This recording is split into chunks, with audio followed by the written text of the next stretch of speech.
Today we're going to build a Firebase login with SwiftUI, and we're also going to save and fetch data with Cloud Firestore. All right, here's my new project.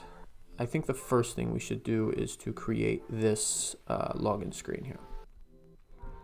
So what I'm going to do first is I'm going to make this a Z-stack.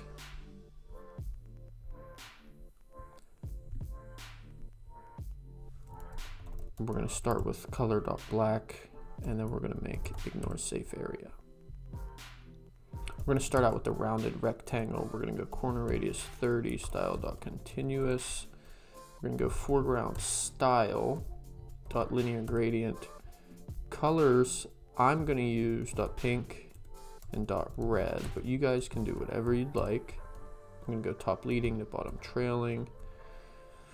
It is too big, so we're going to do .frame. Actually, we're going to offset this, so we're going to make the width 1000 and the height 400. So it's long, as you can see from the outline here. But then what we're going to do is say .rotation effect .degrees 135. So now it's tilted, and then we're just going to offset it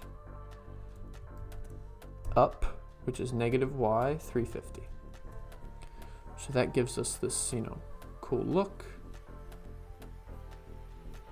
And then from there, we need to take care of our text fields. So on top of these, we'll have a V stack, and we're going to make the spacing on this thing 20.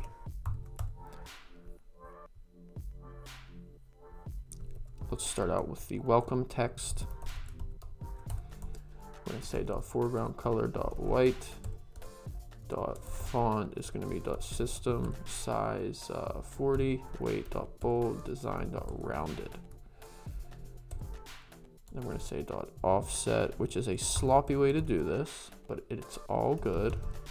-100 for X, -100 for Y. Okay.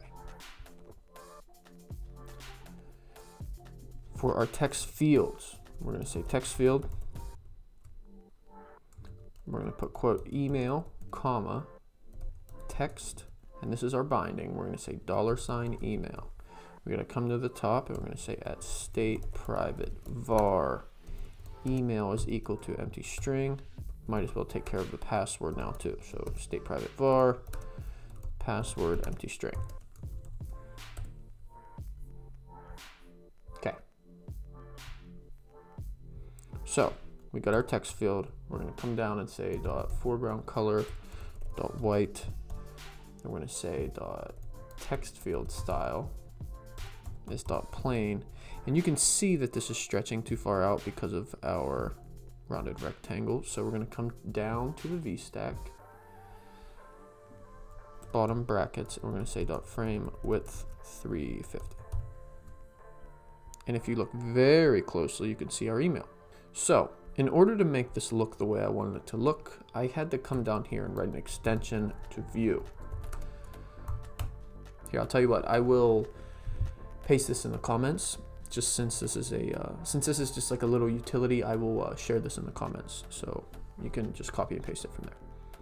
Okay, back to business. We're going to come up to this text field. We're going to say .placeholder when email is empty, enter. That's why we did that. Very convenient. We're going to put text email. I'm going to say .foreground color .white .bold. So you can see our email text is bold. Then after that, we are going to basically make our own underline by saying rectangle .frame width is 350, height is 1, and .foreground color is .white. Cool, right? Looks good. We're going to do the same thing essentially for password. So we're going to copy and paste a rectangle, and then between the two rectangles we have, we're going to say secure field, quote password, and then text is going to be $password, .foreground colors .white, text field styles dot plain, and then dot placeholder when password dot is empty. Hit enter. I'm going to say text password. Foreground color is white and it is bold. Okay, so now we have our fields. So what we need to do now is create these sign up and login buttons. So we're going to go button, action and label, hit enter. Comment sign up for now, and then for the label we're going to say text sign up, and we could do dot bold, dot frame, width of 200, height of 40, and then we're going to do dot background, open parentheses. We're going to say rounded rectangle, corner radius is 10, style is continuous, and we're going to go dot fill dot linear gradient, and I'm going to use the same colors as before of dot pink to dot red. I'm going to go from top to bottom trailing this time just to mix it up, and then that looks terrible with the blue, so we're going to go dot foreground colors dot white. Cool, so there's our sign up button. And then below that, we're going to go button, login, and then this one will say, you know, text, already have an account, login. And we could say dot bold and dot foreground color is dot white. Cool, so we could just use that with the fields for the sake of efficiency in this tutorial. And then we're going to go padding of dot top, offset y is going to be 110. I'm going to move that down. And then for this sign up one, we are going to say dot padding dot top dot offset y of 100. Cool. Okay. So now we need to set up Firebase. So I need you to head to firebase.google.com and you will be here. You can hit get started, hit add project. I'm going to say Firebase tutorial. I'm not going to enable Google Analytics for this project since it's just a tutorial, but this is how you would. Hit create project and let it create. In the meantime, we're going to search on Google and say Firebase iOS SDK GitHub. And it's going to bring us to this page, and we're going to go to code, copy, under HTTPS, come back to Xcode, and this is how we're going to install Firebase. So we're going to say file, add packages, Swift package manager. We're going to paste it, and I'm going to use up to next major version of whatever it is on, and hit add package. So rather than using like CocoaPods or something, this is an alternative to that. So that's going to take a while, maybe. While that's setting up, we're going to come back to our Firebase console. Okay, so here you see get started by adding Firebase. We're going to hit iOS. To register the app, this is your bundle identifier. So come back to your Xcode project. Actually, sorry. Let's go auth and let's go Firebase Firestore. Add package. Now, select your target, and here's your bundle identifier. Command C, and then we're going to paste that bundle identifier here. I'm going to call this Firebase tutorial. Register the app. Now, this next step is very important. We're going to download the Google service info.plist file. Hit next. We already added. Next. And we're going to have to add this code. I have a better way of doing it, so stand by for that, and then hit next. Continue to console. Okay, now from our downloads, we need to drag in that info.plist file. And you'll see mine has a -6 on it because I've downloaded this a few times. You need to erase that if it says anything like that. Now, the app delegate part that is now replaced, we're going to come up and we're going to say, so go to your app file. This is essentially like the app delegate part that has been replaced. We're going to say import Firebase. And then all you need to do is say init, and we're going to say Firebase app dot configure. So that combined with your info.plist is how you set it up. Now we just need to write the login and sign up functions. So we're going to come to the top and we're going to say import Firebase. Now, where we have comments that say sign up and login, we're going to replace those with functions. First, we're going to say func register. And then from there, you go capital auth create user with email and password. Email is going to be email. Password is going to be password. Completion, you're going to hit enter, and it's going to be result and error in.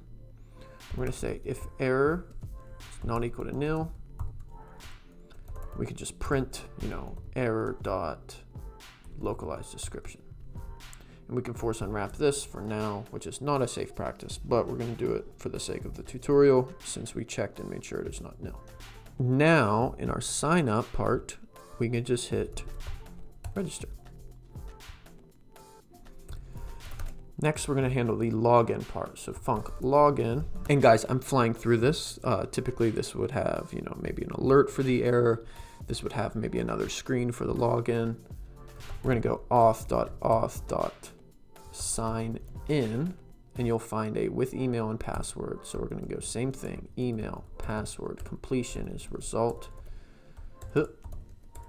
error in, if error is not equal to nil, we're going to print error.localized description. Same thing as before, we're going to replace that with login. So, if you run this, it should work. Just a side note, the build may take a while. Mine's taking forever. Okay, we are running. Now, if you go to email, and I type, test@email.com, and then password, and I hit sign up, nothing happens.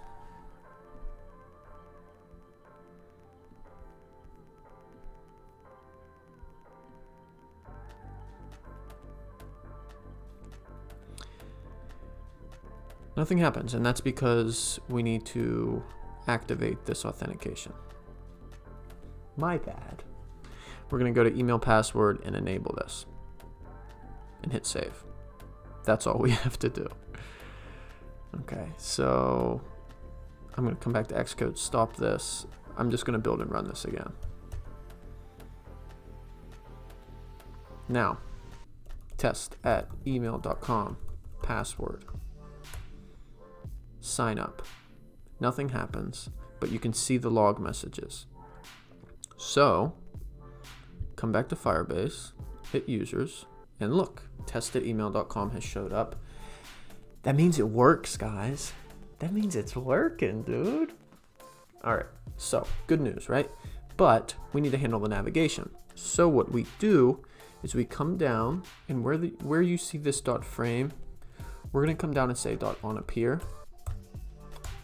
And we need to go auth.auth, add state did change listener, auth user in, and we're going to say if user is not equal to nil. So if there is a user logged in, we're going to say user is logged in .toggle. Now this is a boolean that we have not created yet. So we need to come back up to the top at state private variable user is logged in is equal to false by default. Okay. Now, this means that when we log in, this will turn to true.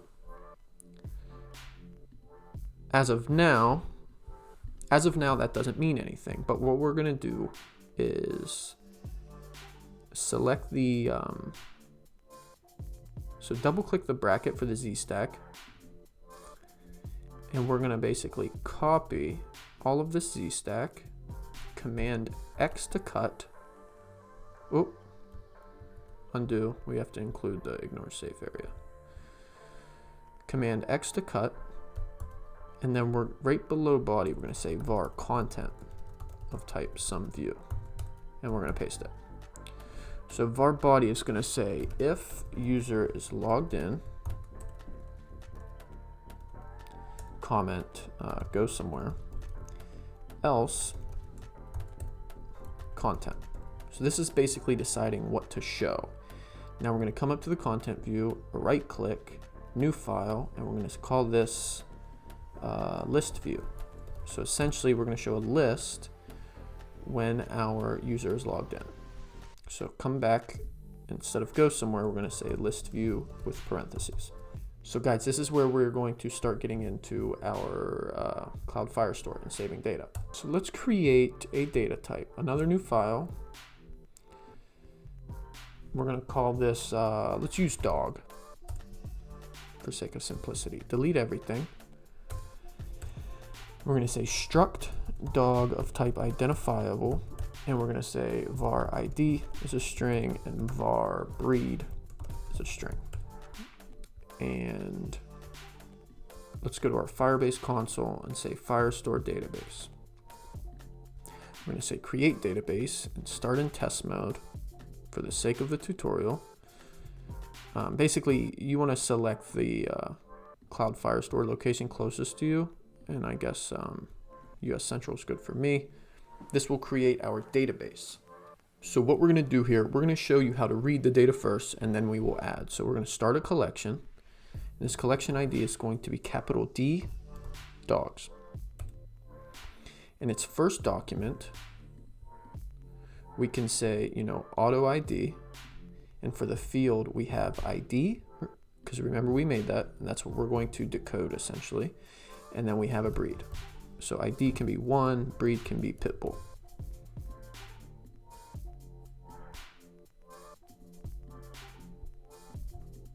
Okay, I guess that didn't work. Dogs, next. Breed, pitbull, add field. ID, 1. Okay, I don't know why it didn't work the first time. Okay, so now we are just going to add a couple more documents. Auto ID, field is breed, and this has to be spelled the exact same way. So this can be ID2 of breed beagle. I'm just using dogs, guys. You can use whatever you want. I'm gonna auto ID again, and this is us manually adding the data. This is not what you would typically do. I will show you the full circle. Jack Russell Terrier. Then we're gonna go breed, Jack Russell Terrier. Field is ID of 3. And that's enough for now, right? We're gonna make a new file, and we're gonna call this Data Manager. You can set this up like a view model, but I'm going to just host all of these functions in our Data Manager. So scrap that import Firebase, and we're going to say class Data Manager is of type observable object. We're going to say at published variable dogs is an array of dogs, and that is empty. And then we're going to have a function called fetch dogs. So at the beginning of this function, we're going to make sure it's empty. We're going to say dogs.remove all. Then we're going to say let db for database is equal to firestore.firestore. Then we're going to put let reference is equal to db.collection. And then we're going to use the exact same spelling we used, capital D-O-G-S. Then we're going to do ref.getDocuments with a completion. We're going to have snapshot. We're going to have snapshot and error in. we're going to say guard error is equal to nil, else, print error dot localized description, force unwrap, and we're going to return. And if not, if we have no error, we're going to say if let snapshot is equal to snapshot. So if snapshot's not equal to nil, essentially, for document in snapshot.documents, we're going to say let data equals document.data. This is essentially the decoding part. And then we're going to say let ID is equal to data bracket quotes ID as question mark string with a default value of empty string. And then the same thing for breed. Let breed is equal to data bracket quote breed as string with a default empty. Then we're going to say let dog is equal to dog ID breed. We're going to say dogs self.dogs.append dog. So we're adding the dog that we get from Firebase. I know that was quick, but feel free to look at Firebase documentation as well. So now we're going to say init fetch dogs. So this will be called as soon as this file is created. So in our list view, we're just going to display these dogs. And we're going to use environment object here, var data manager of type data manager. And we can make this look pretty. We're going to embed this text and we're going to put this in a navigation view. And then we're going to have a list. Whenever this loads, I should probably stop running my project. We're going to embed this text. We're going to say list, parentheses, data manager dot dogs, comma ID is backslash dot ID. And then right at the opening, we're going to say dog in. And we're going to make this text be dog.breed. And under the list, we're going to go .navigation title is dogs. And then we're going to say .navigation bar items of trailing is going to be button with action and label. Action add as a comment. And then for label, I'm going to do image system name plus all lowercase. Cool.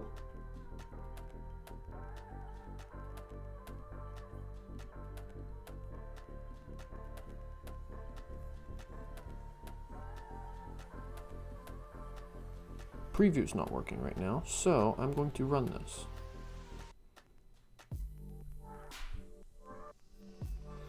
And basically what should happen is it should show our dogs.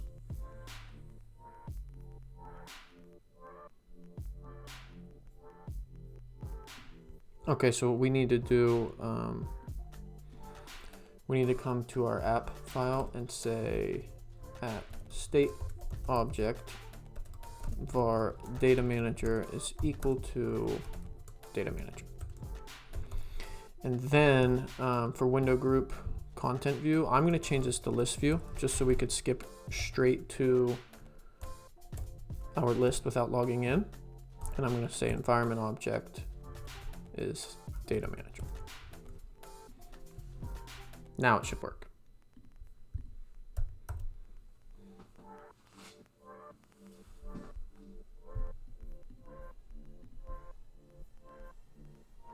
Okay, so now we see it reading our data. And another thing you could do for your preview as well is say .environment object data manager with parentheses. So now it should work in our preview. Maybe. There we go. Yeah. So now all we're going to do is the addition part. So we're going to create a new view, new file, SwiftUI view, new dog view. And we're going to make this simple, guys. We're going to say, text field dog with text $new dog. And at the top here, we have to do at state private var new dog is an empty string. We're also going to do at environment object var data manager of type data manager, just to connect those as well. And then in this text field, we're going to embed in vstack. We're also going to have a button with action and label. For the action, we're going to go add dog. For the label, we're going to say text save. So this is going to be a very simple view. Yeah, and we're going to give it some padding. Now, if we come over to our data manager, we're going to write a function that says func add dog breed of type string. We're going to say let db is equal to firestore.firestore. Let ref equals db.collection dogs.document dog breed. So this actually creates your document. Then we're going to say ref.setData with brackets, and we're going to put quotes breed of dog breed. Then we're going to go comma quotes ID, and we can just say like 10 for fun here. Several of them will have 10. That's fine for the sake of the example. You would want to generate a random ID in a production app. Then we're going to say error in if let error is equal to error, print error dot localized description. Then all we have to do is come back to our new dog view and say data manager dot add dog breed new dog. We're going to come back to our list view, and we're going to create a at state private var show popup is equal to false. And then when we select this plus button, we're going to have show popup dot toggle. Then below our label, we're going to go dot sheet is presented $ show popup. This will create a modal presentation, like a sheet that slides up, and then content is going to be new dog view. Okay, so now we have our new dog view being presented as a sheet, and we should be able to see it in our preview. Perfect. So when we run this, I know I kind of flew through the add dog function, but we're basically referencing that database in our collection. We're saying create a new document for this dog breed, whatever dog breed we're passing in. And then we're saying ref.setData. And this is where you're setting whatever variable you'd like. Like I said, the ID typically would be like a randomly generated thing here. And then you can handle your errors as needed. But when we run this, check out we have 3, right? These are the 3 we created manually. Then we can say, plus, and if I type golden retriever, save, give it a second, and then boom. We can see it in our database, and we might have to reopen the app. But now we see golden retriever as well.